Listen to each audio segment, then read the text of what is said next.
In this video, we are continuing our discussion of physical properties of organic compounds by focusing on intermolecular forces. Intermolecular forces are also called non-covalent interactions, and they may also collectively be called van der Waals interactions. Keep in mind that intermolecular forces are between molecules, not within the molecule.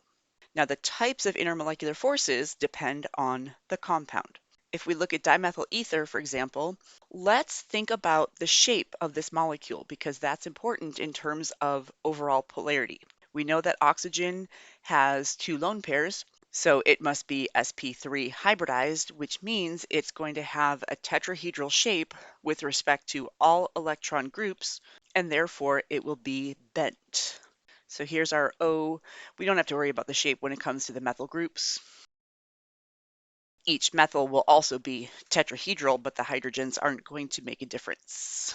So if our carbon, oxygen, carbon are in the plane, then our lone pairs will be coming forward and going back.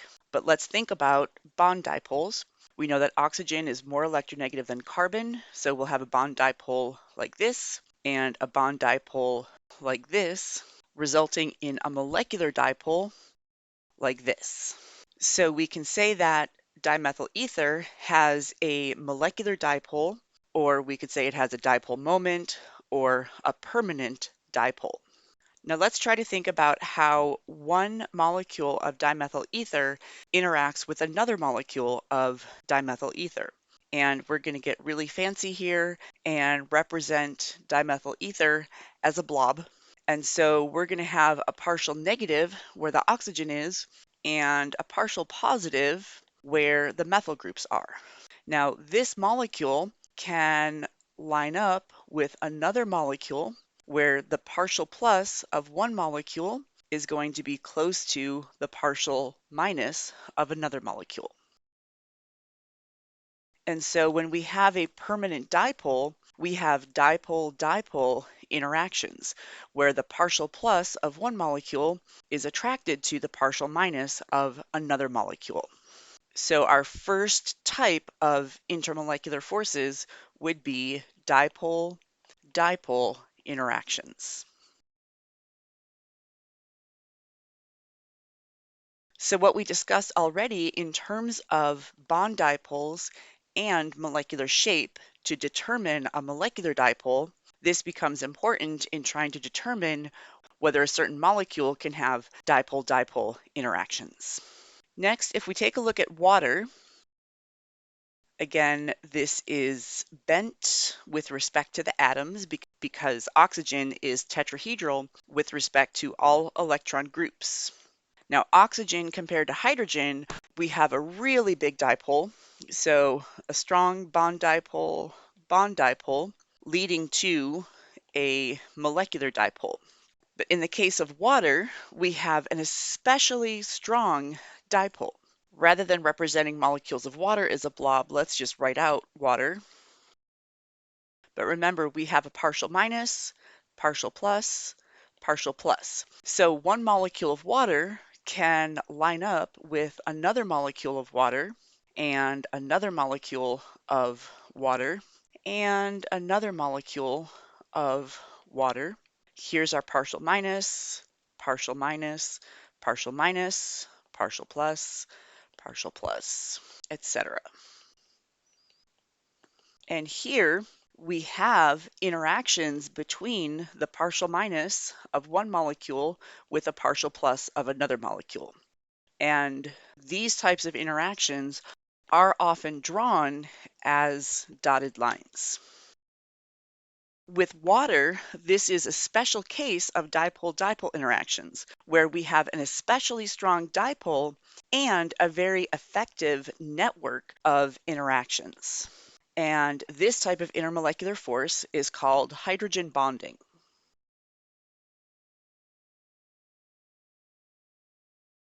I think this is an unfortunate name because it makes me think of covalent bonding, but hydrogen bonding is an intermolecular force. So hydrogen bonding is a special case of dipole-dipole interactions, and it is possible whenever we have hydrogen directly connected to fluorine, oxygen, or nitrogen.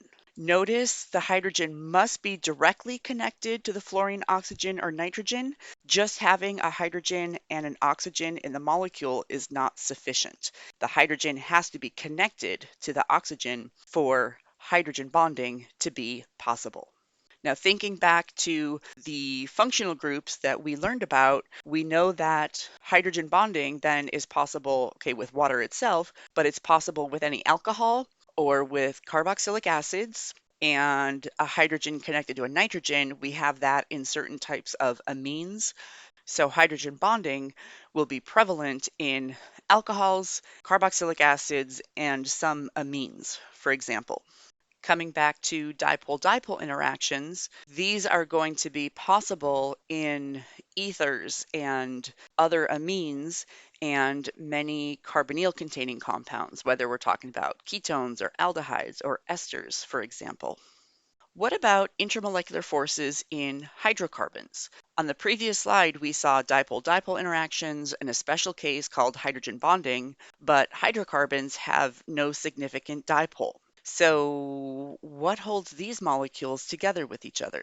So let's say this represents a hydrocarbon, so there's no permanent dipole, but we have to remember that because electrons are mobile, it's possible that the electrons can shift. So let's say for a moment, all of the electrons decide to hang out over on this side of the molecule, giving a partial minus, and then over here we have a partial plus. So this is a temporary dipole, and it can induce a shift in another molecule. So here's another molecule that's just minding its business, but as all of these electrons come over here, they're going to kind of repel the electrons, and so the ones that are evenly dispersed are going to shift over this way, inducing a partial minus, partial plus in this molecule. So a temporary dipole can lead to an induced dipole, and then this can induce a dipole in another molecule and another molecule and another molecule. Even though hydrocarbons and other nonpolar molecules do not have a permanent dipole, they can have a temporary dipole, which then induces a dipole in neighbors. Altogether, these induced dipoles lead to attraction between the molecules. So this is another type of intermolecular force, and they can be called induced dipole interactions or induced dipole interactions, analogous to dipole-dipole interactions. Here it's induced dipole, and they're also called London dispersion forces.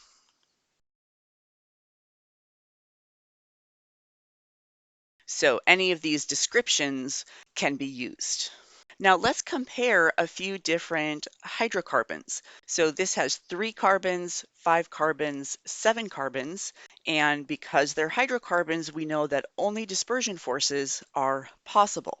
Well, if we look at the boiling points, this is negative 42 degrees Celsius. This boiling point is 36 degrees Celsius, and this one is 98 degrees Celsius. So they have the same intermolecular forces, the dispersion forces, but there's clearly a difference in the strength of intermolecular forces, leading to a difference in boiling points. Let's try to picture why. So our 3-carbon alkane is called propane, and let's say this represents a molecule of propane and another molecule and another molecule.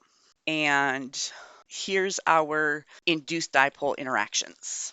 Our 5-carbon alkane is called pentane, and let's say this represents pentane, and then this represents the induced dipole interactions. Our 7-carbon alkane is called heptane, and let's say this represents a few molecules, and then this represents the induced dipole interactions. Now, this is a huge oversimplification, but I use it because it helps to visualize a way to think about the differences. All of these molecules are held to other molecules only by London dispersion forces. And as the molecule gets bigger and bigger, the possibility of these induced dipole or dispersion forces gets bigger. So with a small molecule, we have a small number of induced dipole interactions. With larger molecules, we have more induced dipole interactions. With even bigger molecules, we have even more induced dipole interactions. So in the case of induced dipole interactions, as the molecular weight increases, the size of the molecule increases. As the size increases, the number of induced dipole interactions increases. As the number of induced dipole interactions increases, the strength of the intermolecular forces increases. And as the strength of intermolecular forces increases, the boiling point increases. So even when we have molecules that are held together by the same intermolecular forces, there are factors that are going to make them weaker or stronger. And so with induced dipole or dispersion forces, the bigger the molecule, the stronger the intermolecular forces, and so the higher the boiling point. Let's continue to look at intermolecular forces in nonpolar compounds, and now we're comparing pentane isomers. So remember, these are constitutional isomers that have different connectivity, but the same molecular weight, okay, the same molecular formula, so the same molecular weight. And here we have 1, 2, 3, 4, 5. Here we have 4 carbons in a row and then a methyl branch. Here we have 3 carbons in a row and then a methyl branch and a methyl branch. On the last slide, we saw that as the molecular weight increases, then the boiling point increases. But these all have the same molecular weight, and yet, in terms of boiling point, pentane is 36 degrees Celsius. The next pentane isomer is called 2-methylbutane, and this has a boiling point of 28 degrees Celsius. And the third pentane isomer can be called 2,2-dimethylpropane. This has a boiling point of 9 degrees Celsius. So for nonpolar compounds, if we increase the molecular weight, we are increasing the number of induced dipole interactions, and so that results in an increase in boiling point. But even with identical molecular weights, we can still see a difference. Let's think about the shapes of these molecules. Because this one is a straight chain, down here we have a space-filling model of pentane. This one has a branch, and so this space-filling model has a little kink in it. And then this one, it's kind of this ball shape. What we're looking at with pentane is this. With the 2-methylbutane, it's going to be a blob kind of like this. And with the 2,2-dimethylpropane, we have blobs like this. So with our induced dipole interactions, we have a little bit possible here, we have more here, and we have even more here.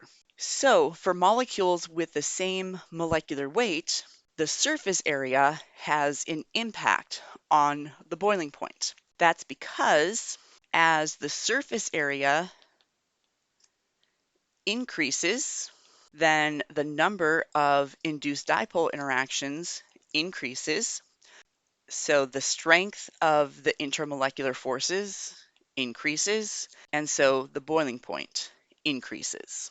So this is more spherical, so a smaller surface area, so less space for these induced dipole interactions, and so overall weak intermolecular forces and a low boiling point. By the time we get up here, because this is more spread out, it has a larger surface area, more room for these induced dipole interactions, which increases the strength of the intermolecular forces, leading to a higher boiling point. We've just seen some comparisons of relative strength of induced dipole interactions depending on the particular molecules. But let's look at different molecules that are held together by different types of intermolecular forces. So here we have propane, and a molecule of propane is held together with another molecule of propane by induced dipole interactions.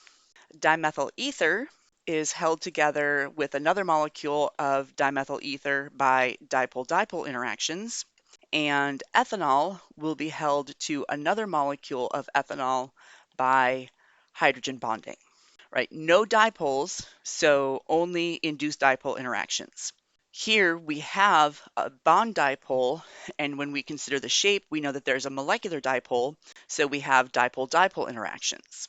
And in the case of ethanol, because we have a hydrogen directly connected to an oxygen, that means hydrogen bonding is possible.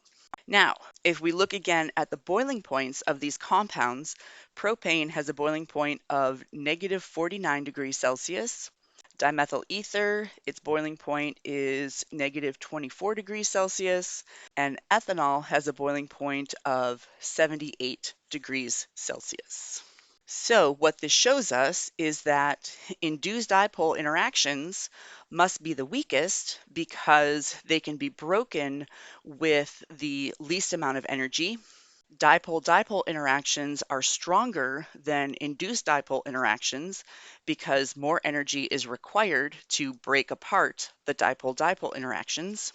And then hydrogen bonding interactions must be stronger than the dipole-dipole because a lot more energy is required to interrupt the hydrogen bonding and to separate these molecules. So induced dipole interactions would be the weakest. Dipole-dipole interactions are stronger than induced dipole, and hydrogen bonding interactions are stronger than the dipole-dipole. Now, technically, all molecules are capable of induced dipole interactions. So dimethyl ether has induced dipole as well as dipole-dipole interactions. Ethanol has induced dipole as well as dipole-dipole as well as hydrogen bonding interactions. But we focus on whichever one is the strongest. And so we don't focus on the fact that there's induced dipole interactions here. We focus on the dipole-dipole because those are stronger. In general, we wouldn't talk about the induced dipole interactions because the hydrogen bonding is much stronger.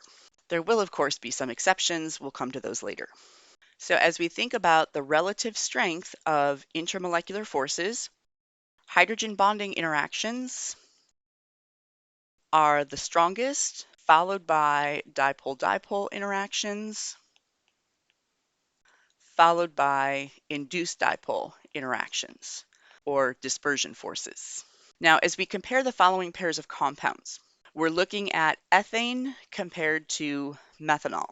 Remember when we were looking at induced dipole interactions of hydrocarbons, we saw that size affects the boiling point. So if we are trying to compare within one type of intermolecular force, we can look at different sizes.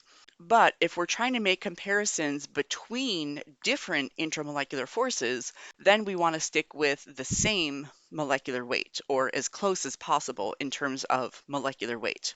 So if we compare ethane with a molecular weight of 30 grams per mole to methanol with a molecular weight of 32 grams per mole, then we're actually comparing the strength of the intermolecular forces.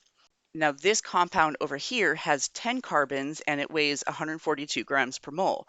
If we were to compare this compound with this compound, now we're making changes to the size and to the type of intermolecular forces, so it's like we're comparing apples to oranges. So let's come back to comparing apples to apples, and we're comparing these compounds that have similar molecular weight but different intermolecular forces.